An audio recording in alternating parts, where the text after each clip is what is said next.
ThekarmicDF. What is up, guys? It's your girl, the Karmic DF, back to you again with another video. This one, I can already feel that I don't want to hear this, but stick with me, okay? This is not about quitting social media altogether. This is about realizing how much of an impact it has on your mental health and tips and tricks that you can use in order to get the benefits of social media instead of wondering why you feel so bogged down, why you feel sad, anxious, angry, tired, overwhelmed. A lot of that has to do with simply scrolling on Facebook. It really is that simple. We're going to dive into it a little bit more than that, but I'm going to show you basically what it is that is impeding on your mental health and your energy, how energy is affecting you because of social media, and how to be more mindful moving forward so that social media can be something that you can truly enjoy and something that can actually help you grow instead of something that becomes just a dopamine hit for you that is really in the long run not great for your mental health and can cause real damage. So if you're ready to start to feel better on the inside, if you're ready for it to show on the outside, if you're ready to take control of your life and feel good and know that social media has kind of been a problem in general, then this is the video for you. I hope that you stick around so that I can help you work through it so that you can get the benefits of social media and not just the negativity as well. So as always, if you enjoyed these videos, please leave a like and subscribe and comment. It helps my channel so much and I appreciate you guys so much. And as always, let's get into it. So the first major flag, red flag, is who are we following and why are we making excuses for people that no longer serve the person we want to become?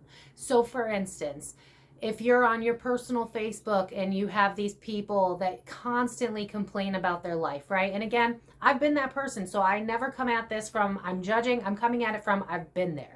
So you're seeing people on your social media constantly complaining about their life, but they never change, right? They never do anything about it. What's coming to mind to me is like those people that break up with their spouses and then they complain about them on social media and you hear all the juicy tea, right? And then they're back together next week and they're like, please respect our relationship. And you're just like, oh my God, dude.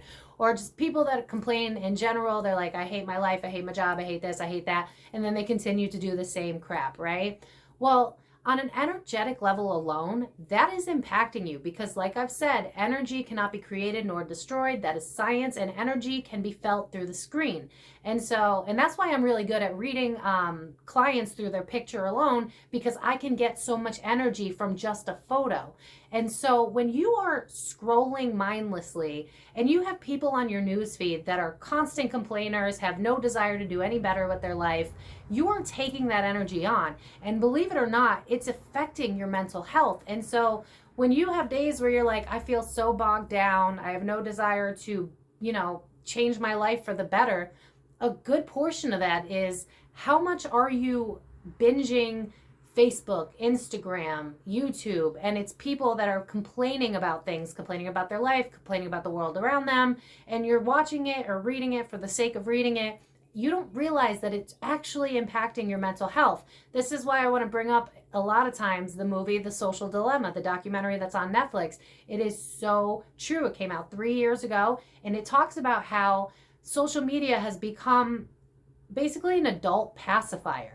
I believe they call it an actual pacifier, where it's like we run from ourselves, and so we go on social media to escape ourselves, and then we trauma dump on social media, and then you, the person that's watching that person trauma dump, are absorbing the energy of that trauma. And so now what could have been a good day is becoming a bad day because either you're empathic or you're highly sensitive or you just absorb things because energy's energy, and now you're wondering why you feel like crap. But a lot of it has to do with what are you intaking on your phone? Who are the people that you are following or that you're just social media friends with? And do they align with who it is that you want to be and who it is that you want to become? I want you to think about what your dream life would look like, right? If we had no limitations of the mind, I bet you'd want to be happy 24/7 no matter what, right? Well, so long as you follow things and people that are negative, you will inherit that negativity. Just like the people you surround yourself with. If you have a group of friends that constantly complain about other people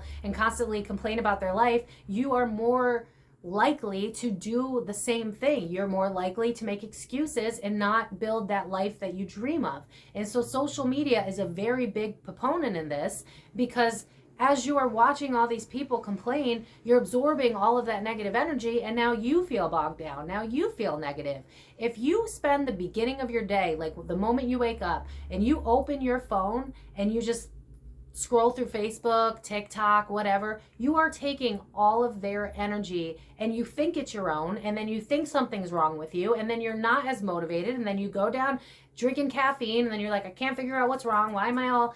It really has to do with what it is that you're intaking on a daily basis. So I want you to be more mindful with who it is you follow. Do these people inspire you, or are these people that you roll your eyes at when you see their posts or you watch their videos? Is this something that is contributing to your life? If you are watching gossip channels, which I was guilty of this myself, not as much, but like the negative ones were like exposing people and stuff like that because I found it to be interesting. But when I would watch those things, my mindset was very negative, because I was like, look at all these negative people in the world and all this negativity, and you just consume yourself in it.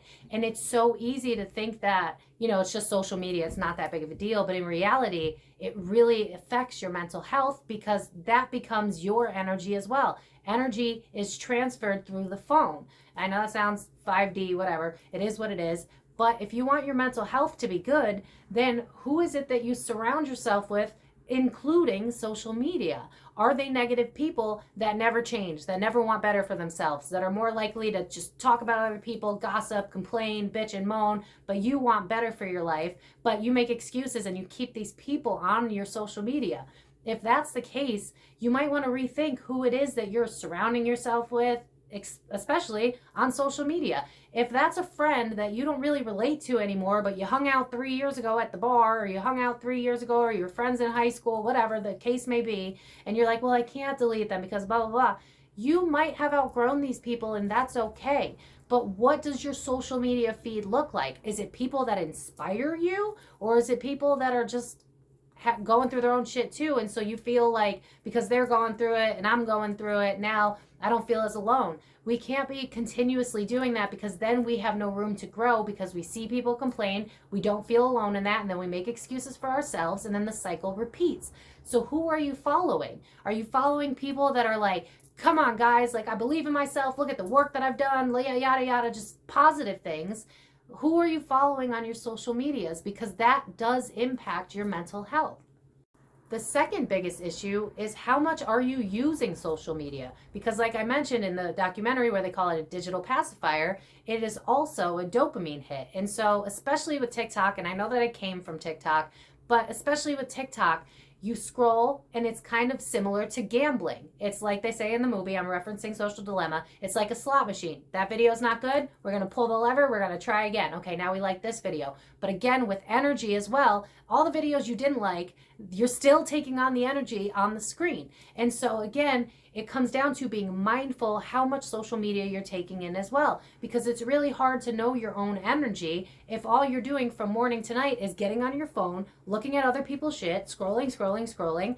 You don't get a chance to know yourself, your energy. If the first hour of your day you are already on social media, then you are setting yourself up for failure, because you need to understand what your energy feels like, how you are feeling when you first wake up. So in that first hour, it's better to meditate if you can, but I know people roll their eyes the moment I say that. But hey, journal, do whatever it is that you need to do that's not related to social media, so that you could feel your own energy. How are you feeling today? How does your body feel today? How is your energy? And if you're in a good space and then you get on social media and now you're feeling kind of weird, then you can pinpoint that, hey, it's not me, it's social media.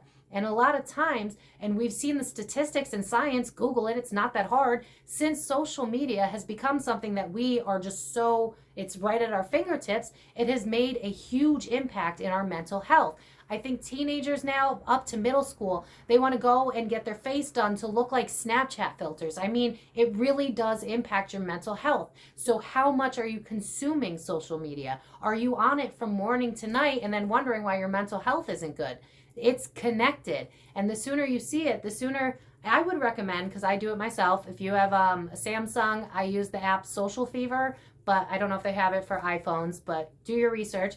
Find an app that makes you know how much you're on social media. Because you'd be surprised how much you're on social media. Even me, when I thought I was doing good, was not doing as good as I could have been doing.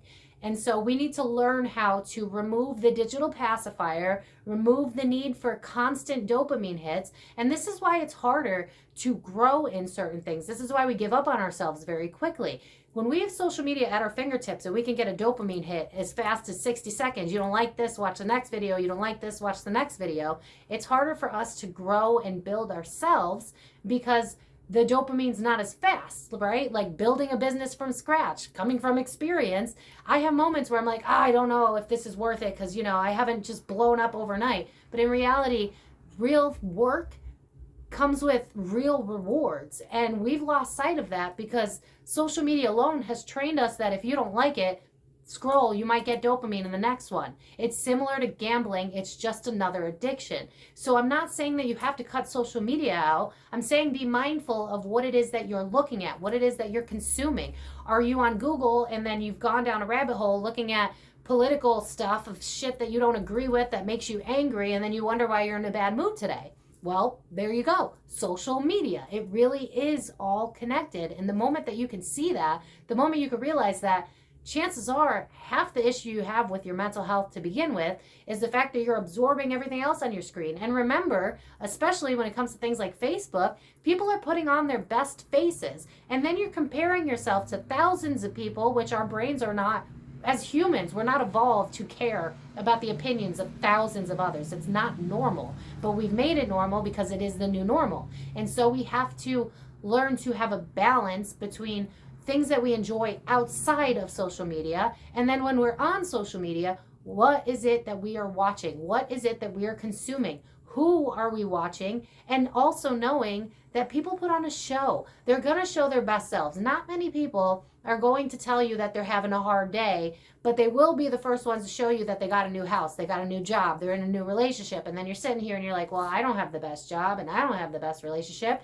Now you're sitting here comparing yourself when you don't even know their story. You don't know how they got there. And it's all connected into making your mental health worse than it needs to be, because we're not meant to compare ourselves to that many people. We're not meant to get validation from that many people. The like button was originally meant to just help people be happy. But instead, we've gotten to a place where we're like, oh, we only got 18 likes. Oh my God, it must mean that this is unhealthy, and we need to realize that it's unhealthy. We don't need our validation from strangers on the internet. We don't need our validation from people from high school that we don't even speak to. That we need to be more particular about what it is that we take in and who it is that we let into our life.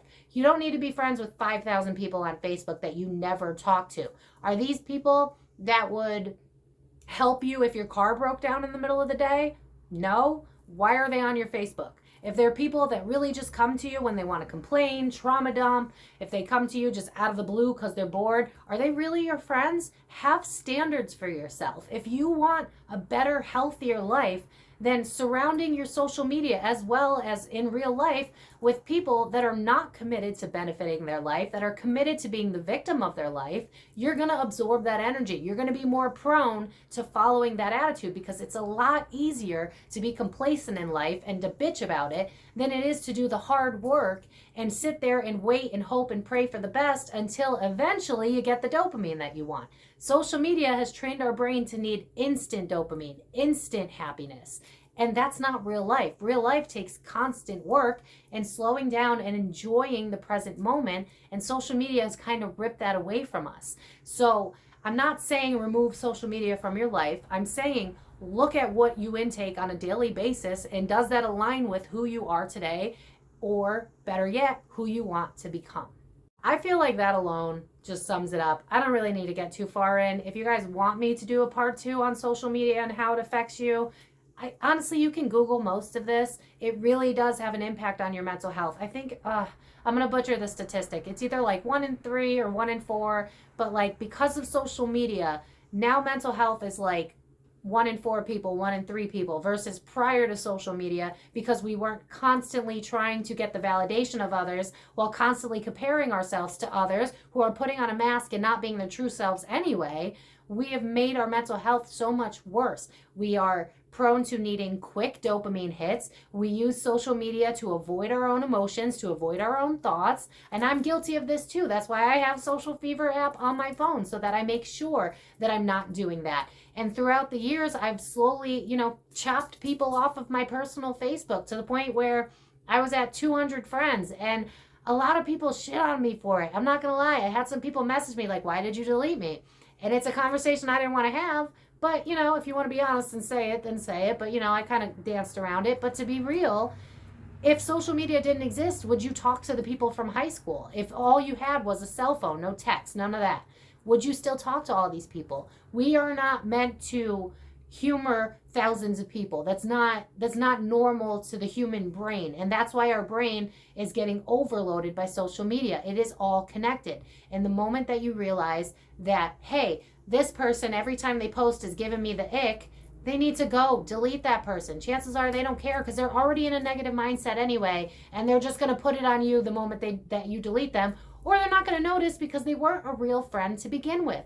Set your standards high, because you deserve that. You deserve high quality friends. You deserve people that are going to pour into you. If these people wouldn't be there for you on a day where it's inconvenient for them, then why do you need them in your life? You know what I mean? It's not a popularity contest. We're not in high school anymore. If you are in high school and you're watching my videos, then understand that when you get out of high school, these people aren't going to matter anymore. Most of them are not. You probably be friends with like a handful at most. So it's kind of like high school on steroids in your social media. And once you can realize that you have to be picky on social media, just like you would be picky with anything else that's important to you, then do that, implement that in all aspects of your life, and watch how your mental health will get better. The moment that I started deleting people that no longer resonated with me, the moment that social media stopped being so toxic for me, I was following people that inspired me, and I was like, wow, I want to aim that high. How do I get there? And then I poured into myself, and then I stopped binging on social media because I was running away from myself in the beginning, and now I'm not running away from myself anymore. It is all connected. I know I said that a lot, but you have to understand that mental health, there are studies on this, and yet we still ignore it, and we go, oh, it's not that big of a deal, and then we go, and then we have teenagers on TikTok for 8 hours, and then you wonder why their mental health is really bad, and you got suicide rates at an all-time high, and you're wondering what's going on in the world. Well, social media is a very big contributor of it. So if it doesn't make you feel good, it has got to go. And you have to implement that in every aspect of your life, but especially social media. When I know some people are starting to pop up in your head, oh, I hate when they post, I hate when they post. Unfollow them if you're not ready to delete them. But eventually you're going to have to get to a place where it's like, oh, I unfollowed them. I never hear from them. They never talk to me. Okay, they've got to go. Set your standards high. If you're watching YouTube, what are you watching on YouTube? Is it stuff like this? And not to build myself up, I follow other people like me, where it's like, do they make you want to be a better version of yourself? Or is this just something to take up your time until the next day, until you're running for the next dopamine hit? Social media can really hold you back from being the best version of yourself if you realize why. So do what I've said, where you watch and be mindful of what it is you're intaking, because just like food, just like everything I've said in other videos, what you intake matters. Music, movies, all of it affects your mental health. But social media is a very big one. So look at what it is you intake and figure out, is that serving you or is it bringing your mood down? And if it's number 2, you got to listen to that and make the hard choice. And again, if you're still in a people-pleasing mode, unfollow that person for a while so they don't know. But eventually it gets to the point where you're like, you don't serve who I'm trying to become. And so unfortunately, you were a part of a chapter, but you're not meant to be in the rest of my book. And that's okay. It's okay. There are plenty of people that I cut out that were angry at first, and now I'm sure they don't even think about me anymore, because I don't care to people please, and they didn't care about me to begin with. And I think you need to start to learn to be more honest with yourself and realize that the 5,000 people on your friends list don't really give a crap about you. Maybe 50 to 100 at most. We need to be more selective. We need to be more picky if we want to be the best versions of ourselves, the healthiest versions of ourselves. I know that's hard to take. I know I feel the eye rolls. I feel that I can't do it. I feel it. I get it. I understand. It was hard for me too. It's not an overnight thing. It's going to take time. I went from like a few thousand friends to like a couple thousand to 1,000 to 500 to, it took me a while. I was deleting and deleting and deleting and deleting, and I felt really bad each and every time. But guess what? My mental health felt better and better and better and better because I was choosing that the people that I was going to follow, the things that I was going to consume, had to match the person that I wanted to become and the person that I'm already becoming.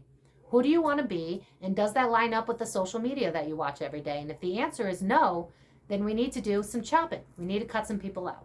And that's okay. So I'm going to leave it at that. If you do need a part 2, let me know down in the comments. I can get into it more. We can talk about statistics, but honestly, it's really that simple. It's just hijacking your brain for dopamine, and then it's depleting you of dopamine. I'm now getting the vision of like alcohol. Think about like when you drink a lot one night and then the next day you feel like crap. It's because you've depleted the good feelings that you would have had for the next day. It's similar to that with social media as well. It's just like that with alcohol. Alcohol, social media, you're getting the dopamine right now, but then when it's over, now you're like, what next, right? You're fidgety and you don't know what to do with yourself. It's connected. When you can slow down, realize what it is that you're doing, realize what it is that you want for yourself, and realize that this ain't it, that person ain't it, they're not healthy, I want to be healthy, and start to prioritize you first, then you will see the difference. It takes time. It takes a strong backbone, because you might get some people that are like, how dare you delete me? But then they're telling on themselves. They don't really care about you. They're just in their own victimhood. And if you don't want to be in victimhood yourself, and you want a life that is conducive to growth, conducive to something that resonates with you being happy all the time instead of running away from your life, then do these things and watch the difference. You'll be able to appreciate things you didn't realize you could appreciate. You could sit in the grass and just be mesmerized by trees. And I know that sounds so lame, but when you realize that you've been leaning on social media instead of dealing with things that are going on inside of yourself, again, that digital pacifier, then you can stop that cycle and begin to be happy with your life on a day-to-day basis and with the people that you surround yourself with, both in and out of social media. So I'm going to leave this video at that. As always, if you like the video, please leave a like. It does help my channel so much. Comment down below if you've actually done this already so that other people can be inspired to do it. Like I said, it was great for me, and it'd be great for you as well. I just want to help you all get your mental health together so that we can all be happy and grow and stop being slaves to this industry of tug and pull of social media. We don't need this level of intensity anymore. So I'm going to leave it at that. I love you guys so much, and I'll see you guys next week. Bye.